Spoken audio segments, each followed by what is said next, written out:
धन्यवाद अमन जी।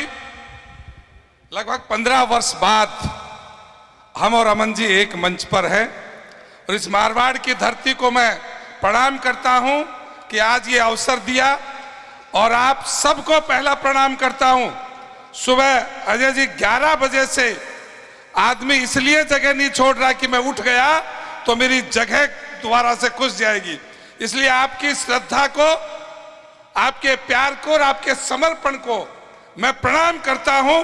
और मंच के ऊपर बैठे हम सब के आकर्षक और आज के इस कार्यक्रम के केंद्र बिंदु बड़े भाई अजय सिंह जी और भारतीय जनता पार्टी के इस चुनाव में प्रत्याशी होने का एक हिस्सेदारी करने वाले वो तमाम नेता जो प्रत्याशी होने के लिए प्रयास कर रहे थे, लेकिन पार्टी के अनुशासन और आप सबकी ताकत के बाद आज वो सभी मंच के ऊपर हैं, उनको भी मैं अपनी ओर से प्रणाम करता हूं, धन्यवाद करता हूं।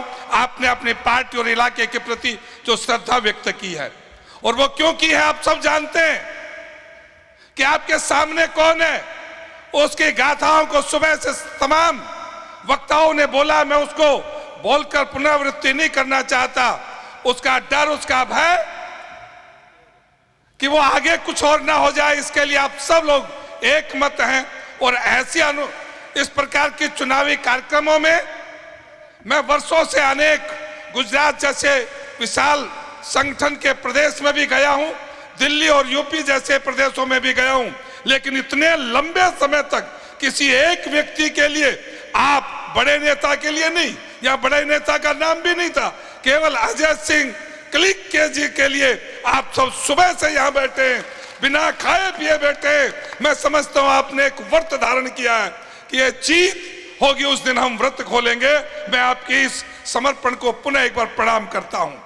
मैं उस धरती से आया हूं 1857 16 नवंबर को, जब इस देश की आजादी की पहली लहर शुरू हुई थी तो अहिरवाल की सेना का साथ देने के लिए जब आसपास के राजा और महाराजों ने मना कर दिया था तो जोधपुर और बीकानेर की सरदारी ने मारवाड़ की धरती के सैनिकों ने लावा लश्कर के साथ नारनौल के पास नसीबपुर में युद्ध में साथ दिया था। आज मैं इस धरती को पुनः इसलिए भी प्रणाम करने आया हूं कि आपके पूर्वजों ने हमारे पूर्वजों के कंधे से कंधा मिलाकर देश की आजादी का जो आंदोलन लड़ा था, और वो भारत का पहला एक ऐसा युद्ध था जिसमें अंग्रेजी सेना के 2 जनरल मारे गए थे। आप सब लोगों को मैं कुछ बातें कहने के लिए आया हूं कि चुनाव तो इससे पहले भी हुआ और अशोक गहलोत और भाजपा के बीच हुआ। आपने एक बार अशोक गहलोत को बना दिया, फिर भाजपा को बना दिया, लेकिन इस बार का चुनाव अशोक गहलोत और भाजपा का नहीं है। इस 5 साल से पहले के प्रशासन में अशोक गहलोत के में और इस 5 साल में आपको अंतर दिखे तो आप विचार करना, यह चुनाव किसके लिए है। यह चुनाव केवल एक विधायक के लिए नहीं है, यह हार और जीत के बीच नहीं है, यह अजय सिंह क्लेग और विजयपाल मिर्धा के बीच का नहीं है। यह चुनाव हम सब की नस्लों की सुरक्षा की गारंटी का चुनाव है। आप विचार करके देखिए, अशोक गहलोत तो 5 साल पहले भी मुख्यमंत्री रहे, किसी मंदिर पर कोई बुलडोजर चला क्या?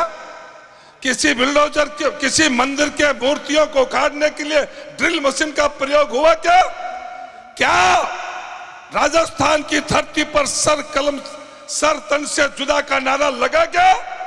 ये केवल इस 5 साल में लगा, और ये गहलोत की मर्जी हो या ना हो, लेकिन इसके आकाओं की मर्जी थी कि वो इस राजस्थान की पवित्र भूमि, यह रणबांकुरों की भूमि, यह वीरों की भूमि को इन्होंने कुंठित करके रख दिया।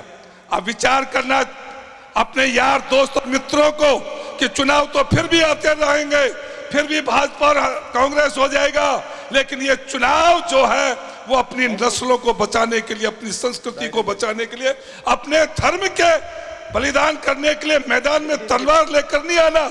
हमें तो केवल और केवल उस दिन मशीन के ऊपर बटन दबाने के लिए जाना है। इसलिए आप सब लोगों से मेरा निवेदन है कि आप सब लोग 2 ही पाले मान लो, एक तरफ कौरवों का दल है और एक तरफ पांडवों का है। भगवान कृष्ण ने कहा था जिसकी पवित्र मिट्टी में मेरा भाई ने कृष्ण की भक्ति की, उस कृष्ण की नीति को समझो। उसने कहा धर्म की स्थापना करने वाला हर व्यक्ति मैं उसकी रक्षा करूंगा, लेकिन मेरा चाहे सगा संबंधी कोई भी हो, लेकिन यदि वो धर्म की स्थापना में यदि वो विरोधी होगा तो मेरा वो विरोधी और उसकी हत्या करने के लिए मैं किसी को भी कह दूंगा। आपको तुलना इस बात पर करनी है। मैं पुनः अधिक न कहता हुआ इस बात के लिए आप सबका धन्यवाद करूंगा कि आपने प्रातः काल से और अब तक लगातार लंबे समय तक इस साधना को लगाया है।